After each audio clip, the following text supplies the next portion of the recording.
आपको एक बात बताऊं, पहले की माताएं, वृद्ध माताएं बैठी होंगी, जब बालक भूखा होता था ना और वो रो रहा होता था, माताएं अपने कार्य में लगी रहती थी और कार्य में लगे रहने के कारण उन्हें स्मरण नहीं रहता था कि मेरा बच्चा भूखा है और शायद उसे दूध पीना है और बच्चा कहीं दूर रो रहा है, तो महाराज अपने आप माताओं के स्तन से वह स्तन की धार अपने आप बह चलती थी। माँ को याद आ जाता था कि मेरा बालक शायद भूखा है, तुरंत माँ दौड़ कर जाती और अपने बच्चे को उठाकर स्तन से लगा लेती।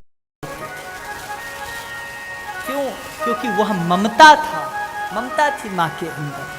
जब वो ममता आएगी तब वह दुग्ध निकलेगा, तब आप बच्चे को स्तनपान करा पाएंगे। जब आपके अंदर प्रेम ही नहीं है, जब आपने बालक के प्रति स्नेह ही नहीं रखा, जब वह माँ अपने गोद में बालक को लेती है और जब उसे स्नेह भाव से लेकर अपना स्तनपान कराती है, तो कोई भी माँ हो महाराज उसके स्तनों में अपने आप दुग्ध आ जाता है। जब तक प्रेम नहीं होगा, स्नेह नहीं होगा, जब तक आपने माँ ने अपने पुत्र को स्नेह दिया नहीं, तब तक वह पुत्र आपको स्नेह कैसे दे सकता है। यहाँ माता धुंधली के घर में 2 बालकों ने जन्म लिया, एक धुंधकारी और एक गोकर्ण। पर हुआ क्या? गोकर्ण पंडितो ज्ञानी, धुंधकारी महाखला। धुंधकारी महान खल हुआ और गोकर्ण जी महान ज्ञानी। अच्छा एक बात बताऊं, वे धुंधकारी और गोकर्ण हैं क्या? जो आपके घर में ही, यही हमारे बीच में ही धुंधकारी और गोकर्ण दोनों है, बस पहचानने की देरी है। धुंधकारी कौन है?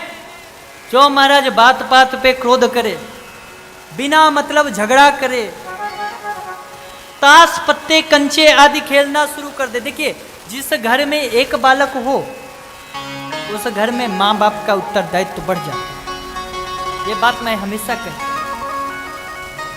जिस घर में एक बालक हो, माता पिता को सावधान होना चाहिए।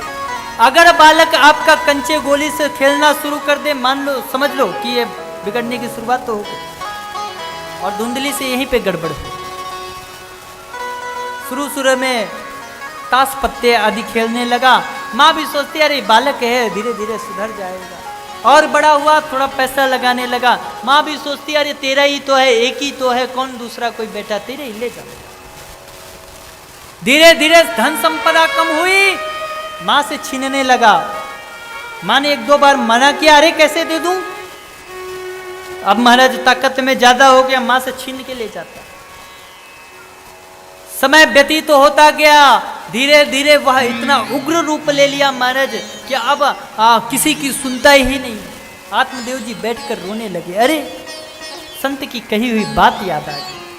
संत ने सच कहा, आज इस बालक ने जन्म लिया, काश ये होता ही नहीं। कहां से? इसके लिए मैंने इतनी तपस्या करी थी, इसके लिए मैंने इतना भजन किया था, इतनी मन्नतें मांगी थी, आज क्या देखना पड़ रहा है। आत्मदेव जी ने मना किया, अरे बेटा ये क्या कर रहा है, मेरा मंदिर जैसा घर तूने नरक का अड्डा बना दिया। जगह जगह पर मांस के टुकड़े, जगह जगह पर शराब की बोतलें पड़ी हैं। तुरंत वो आत्मदेव जी पर हाथ उठा दिया, अपमान कर दिया। आत्मदेव जी आज बड़े दुखी और दुखी होकर रुदन करने लगे। तब गोकर्ण जी आए और सुंदर उपदेश किया। और उपदेश करते हुए सिर्फ यही कहा कि पिताजी आप किसे अपना मानते हो, क्यों दुखी होते हो, किसके लिए रोते हो, क्या है ये सब। अरे अब खुद को भगवान के सहारे कर दो, भगवान को कह दो प्रभु मेरा हाथ पकड़ लो, बस क्या होगा क्या नहीं होगा, क्या कैसे होगा क्या होगा सब तेरी मर्जी। तू चाहे तो पार लगा देना, तू चाहे तो मझधार में डुबो देना। मझधार भी तेरा है, वह पार भी तेरा है, ये नौका भी तेरी है और हम भी तो प्रभु तेरे हैं। तू जो चाहे सो कर। क्या तो बस एक बार खुद को अर्पण कर दो। क्या लेना देना, किससे मोह करना, किससे ममता करना, किससे प्रेम करना, सब कुछ अर्पण कर दो।